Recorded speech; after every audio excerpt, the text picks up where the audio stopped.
Alors, jusqu'à présent, le traitement, vous le connaissez, c'était soit 24 semaines pour les malades de génotype 2 ou 3, soit 48 semaines pour les génotypes 1 ou 4.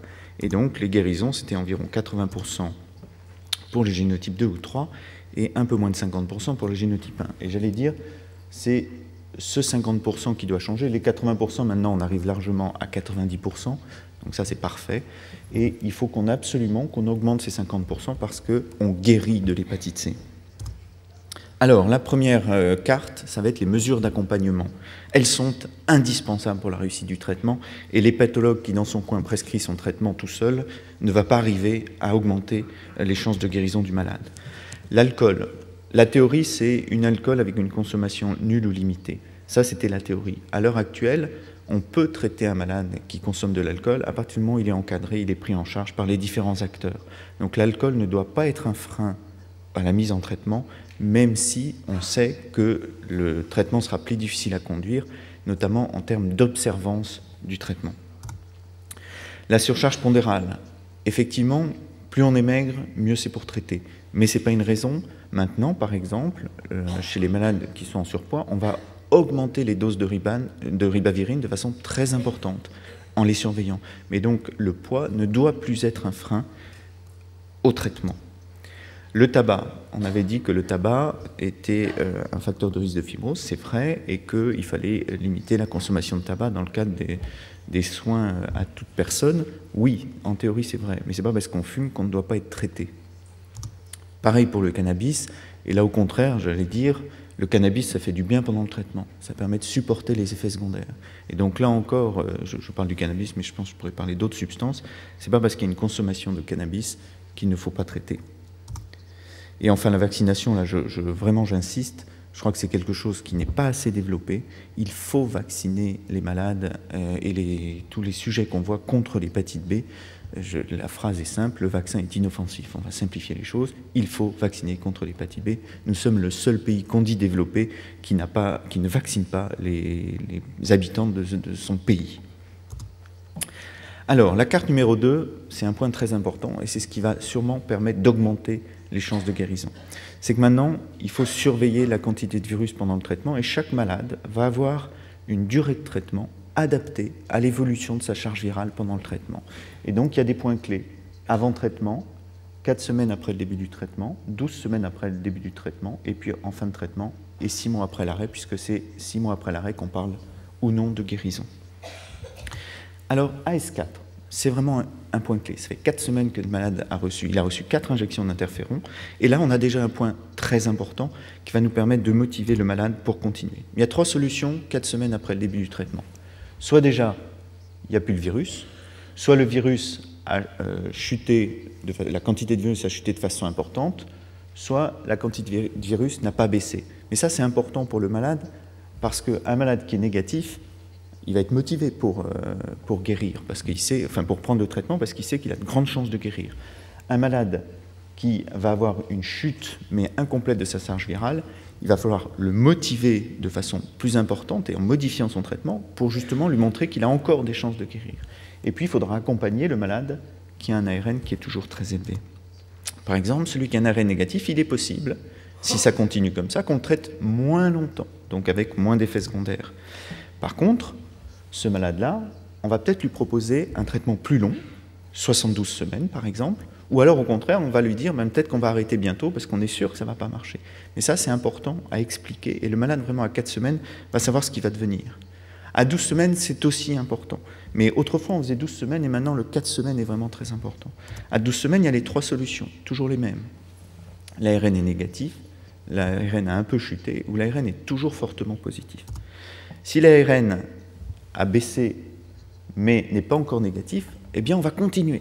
C'est pas, autrefois, on disait, bon, on va arrêter, ça ne va pas marcher. Non, on va continuer, on peut même augmenter les doses de ribavirine, et on va continuer plus longtemps. En général, on n'augmente pas les doses d'interféron, parce que ça, on sait que ça ne marche pas. Mais on peut augmenter les doses de ribavirine. Et là, on part pour une durée de 72 semaines. Et c'est là que toutes les mesures d'accompagnement vont être importantes. Parce que 72 semaines de bithérapie, c'est long, c'est très long. Et donc, il faut vraiment accompagner tous les sujets traités pendant 72 semaines. Si l'ARN est toujours positif, là on va arrêter. On sait que ça ne sert à rien, qu'il n'y aura pas de guérison. Donc on n'a aucun bénéfice à continuer de traiter le malade. C'est très clair. Donc là, il va falloir l'accompagner pour qu'il accepte cet échec, qui n'est pas personnel, comme l'a très bien dit Pascal Melin, et pour envisager la poursuite de la prise en charge et les mesures d'accompagnement jusqu'à l'arrivée des nouvelles molécules. Et puis, la carte numéro 3, c'est les effets secondaires.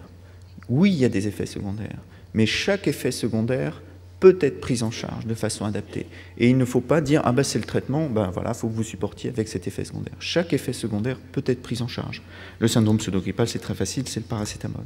Je crois que dans le plus important pour moi, ce sont les effets psychiatriques au sens large, et notamment, une chose toute bête, mais l'irritabilité. L'irritabilité, dans les essais, on vous dit que c'est 50% des malades. Moi, dans mon expérience, c'est 95% des malades. Et l'irritabilité, elle est difficile à supporter pour le malade et pour l'entourage. Et je crois que là, c'est très important de voir le malade traiter, mais aussi l'entourage. Et il y a des choses à faire. Il y a des psychologues, il y a des psychiatres, des antidépresseurs, des neuroéthiques, et j'en passe. Il y a l'éducation thérapeutique. Montpellier a montré que lorsqu'il y avait une éducation thérapeutique très présente dans le suivi des malades traités, on augmentait les chances de guérison. Le prurite, ça semble rien, on se gratte, mais c'est horrible de se gratter la nuit. Maintenant, il y a des choses à faire. J'ai mis un exemple, c'est créminadante, mais il y a d'autres solutions. Et donc, on peut faire quelque chose pour cet effet secondaire. Et puis, il y a l'anémie, puisque maintenant, vous savez qu'on a le droit d'utiliser l'EPO pour traiter l'anémie. Donc, toute cette gestion d'effets secondaires ont un seul objectif, maintenir au maximum la bonne dose d'interféron, la bonne dose de ribavirin, parce que, par contre, on sait qu'on a plus de chances de guérir si on maintient les bonnes doses. Et il faut essayer d'être au maximum toute la durée du traitement avec la dose idéale. Et ce n'est pas forcément facile, mais on peut y arriver.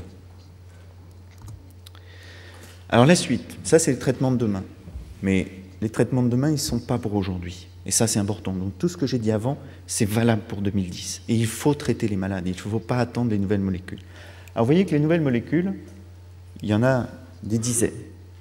À l'heure actuelle, elles ne s'intéressent qu'aux malades de génotype 1, puisque vous avez vu que c'est ceux qui n'ont des chances de guérir que dans environ 50% des cas. Donc d'ores et déjà, il faut dire aux malades de génotype 2 ou 3, il faut vous traiter, les nouvelles molécules ne seront pas beaux, et d'ailleurs on sait que les premiers résultats montrent que ça ne serait pas tellement efficace dans les génotypes 2 ou 3.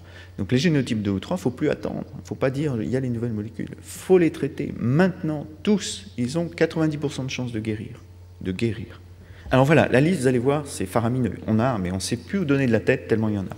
Donc vous voyez qu'il y en a qui sont en phase 1, il y en a qui sont en phase 2, et puis malheureusement, comme tous les médicaments, il y en a qui sont rapidement arrêtés pour effets secondaires. Donc vous voyez par exemple celle-là qui a été la première, celle de Boehringer, qui a été essayée il y a 3 ans, elle a été arrêtée pour effets secondaires qui étaient chez les chimpanzés, mais donc qui n'a pas été poursuivie chez l'homme. Donc vous voyez qu'il y en a beaucoup, et celle dont je vais vous parler, c'est les 2 premières qui sont ici, le Boceprevir et le Telaprevir, parce que les études sont déjà en phase 3. Et donc, on espère bien que ces molécules seront disponibles en 2011. On va parler de ces deux antiprotéases qui sont en phase 3 et donc qui seront, on espère, les premières disponibles. Attention, ça ne sera pas comme le VIH où on prend 1 ou 2 antirétroviraux et ça s'arrête là. Principe de base, ce seront des trithérapies. Les malades seront obligés de continuer à avoir de l'interféron et de la ribavirine. C'est très important parce qu'on sait que sans interféron ou sans ribavirine, ça ne marche pas. Donc ne pas promettre aux malades un traitement plus léger. C'est faux. Ça, c'est très important.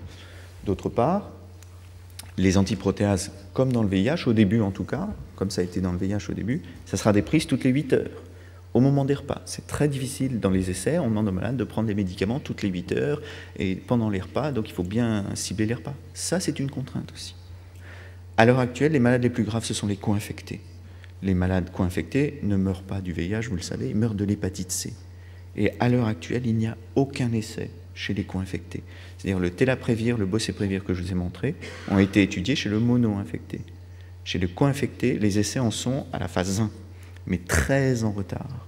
Et là encore, c'est un cri de se dire, mais comment ça se fait-il qu'on ne traite pas les co-infectés, qu'on ne prenne pas en charge